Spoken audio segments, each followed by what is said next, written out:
I suppose it's fair enough, is it, to put it that way? Yes. Written about your life and your career. Yes, I didn't write immediately after I stopped racing back in 2000, and I sort of missed the 10-year deadline. So now it's 20 years since I became world champion. So I thought I had a long run up to this one, and but it's not just about Formula One. It's about my whole life, which includes being the son of former world champion Graham Hill as well.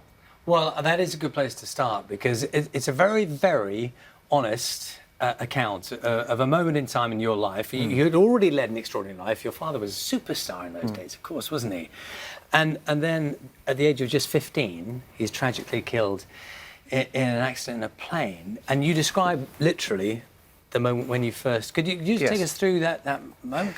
Well, yes, obviously it was a bombshell, and he just retired from racing. So he'd spent the last 17 years racing in a very, very dangerous sport where a lot of his friends were killed.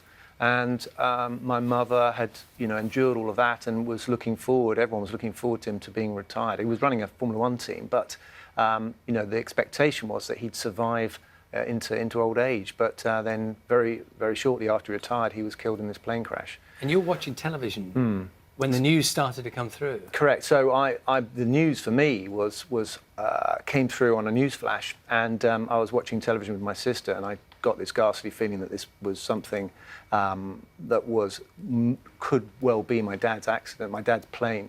And so I sort of made my way through the house, and my mum was having dinner with some friends of ours, and the phone went. And I overheard the conversation, and so at that point I kind of put two and two together. So it was a bit of a nasty experience for everyone. But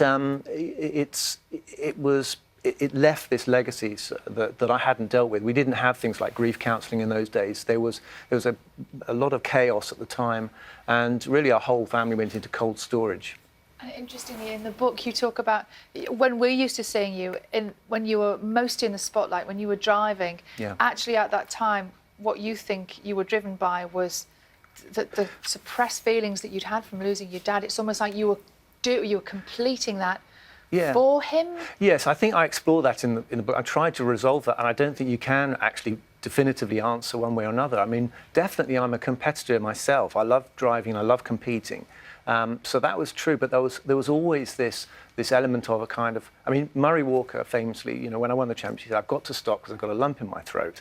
And of course, that was my story. It was connected to my father's life and also his death. So there was a kind of never-ending part to this thing. And then when my son said he wanted to become a racing driver, I thought, here we go again, and we went through this. That sort of provoked a little bit more of the thought process, because I went back to the beginning again with him. And you write in the book about the post-competing time when you fell into depression, and you analyse that in some detail. You got therapy, but there are moments where, just give people a scale of the problems you were facing. You said, for example, going on a plane. You were due to go on a plane. I think it was for a trip to France, was it? And yeah, because what happens is the experience of what my dad's accident was kind of bottled inside, and so I kept it in this bottle, not consciously, but it's there all the time. So even just talking about it now, about describing the experience, that is, anyone who's had a nasty shock like that, it needs talking about until the time comes when you can talk about it comfortably. But if you've never talked about it properly, then it has this energy. So once I started doing therapy, I was starting to deal with those emotions, those feelings that came back, and it got to the point where I was asked to go to the south of France, which is where my dad had gone, and was on his way back from the south of France to go to an event, and I just couldn't face getting on the airplane, because for me everything was about protecting my family from what happened to us.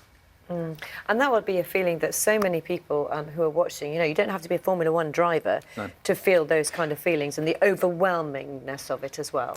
Yes, it overwhelms, and I think it's particularly true for young people. And it's really important that people who've had an experience, they get a chance to talk to somebody who's not involved in their situation, who can just listen. I think we've learned so much in the time. I mean, when my dad was racing, no one ever talked about these things. They just sort of bottled it up and was a stiff upper lip and on you went.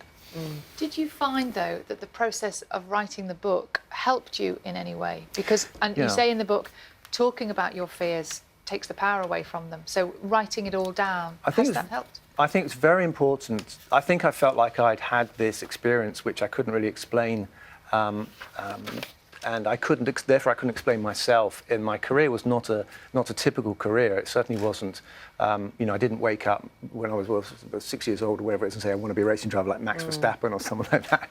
So it sort of landed on my lap a little bit, and so it was important. I felt like I had to tell it, but I couldn't tell it when I was racing, and I couldn't tell it immediately after, and so it's taken a while, but I know some of the love of racing went away, but it's kind of back now, isn't it? You're back involved, commentating, whatever. Yeah. Do you want to just? I love asking people, and it's an impossible question. Lewis Hamilton, right now, where does he rate? If you've got a kind of a list of top drivers of all time, where does he rate? I think he's probably even better than he even knows himself. He's breaking all the records. It's really, really impressive.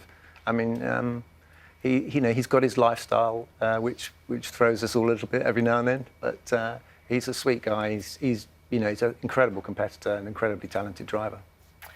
It's really great to talk to you. It's a searingly honest account, and it's a great read. Thank you very much. Thank you very much for having me. It's called, in fact, Damon's book is called Watching the Wheels, and it explains why, if you read it.